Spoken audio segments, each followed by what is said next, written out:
And it's Will Ministries International presents Midweek Message. Hi, family. Well, family, this is the last Wednesday for Women's History Month.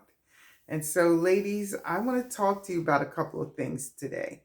And the first thing I want to say is if you are the head of your household, then you are the high priest of your household. You're the spiritual leadership in your household if you are the head of household. So that means you're responsible to make sure that your kids know who Jesus is. You're responsible to teach them about a prayer life. You're responsible to do family devotions, and you're responsible to get them to church and to Sunday school and to give them a support system of young people, like-minded young people. There are a lot of things out there in the world, but when you have people around you that have the same morals and values as you, it helps you get through the things you have to get through as a young person. So, like, let's set our kids up to succeed. Okay, my picture looks picture looks crooked. Okay, so you're the head of the household. Now, well, you're the high priest of the household. Now, remember that there's a divine order. So if there's a husband and a father in the household, he is the high priest of the family. And that's his responsibility to provide that leadership.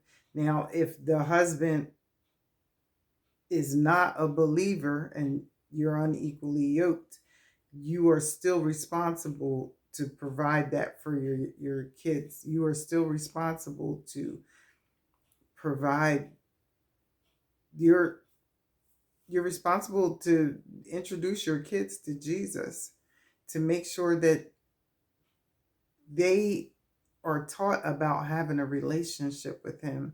That's your responsibility. Kids don't just figure it out. They need your help and your guidance. And the Bible says, train up a child in the way they should go, and they won't depart from it. And so, even though I went far, far astray, I certainly came back around to Jesus. And my daughter, same, and I think that's like for most folks, you're introduced to Jesus, and then you go out into the world and you figure things out and you realize, you know what, I can't do this without Jesus. It's our job as parents to teach our kids. Okay, so that's that. Now, ladies, this one you're not going to like, but this is being a wife versus being a concubine. Now, full disclosure, I've never been a wife. I can tell you I've been the concubine though. Um, and so the wife has the social status, and the wife has heritage, like she inherits. Her sons or her children are heirs to whatever the man has. The concubine, on the other hand, has all the wifely duties, but she doesn't have the social status, and her kids don't inherit. And so concubine is a step down from wife. She's not a side chick. She's like part of the fabric of things. And so, ladies,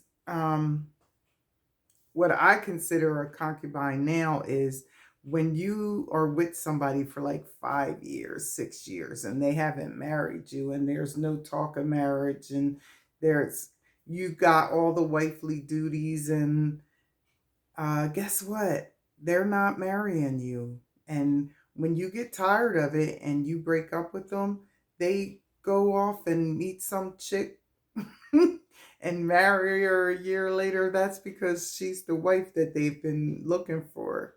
But you were the concubine. And so, yeah, don't settle ever to be someone's concubine. God has a man for you, just for you. You are someone's wife, but you have to be prepared to be someone's wife. And that requires the healing. You've got to heal your trauma because God is not going to send his king to you. He's not going to send his special son to you if you are broken inside. He's not going to allow you to break down a man that he has carefully built up. And so, and don't get me wrong. There are men that have married women after 6 years. So that's not a hard and fast rule. But you guys kind of get the idea. Don't hang around being the concubine because your husband is waiting for his wife and he can't have you if you're hanging around being a concubine to this dude. I guess that's all. I've had fun this Women's History Month just talking to you women. Just us girls. I can't wait till next year. See what next year brings.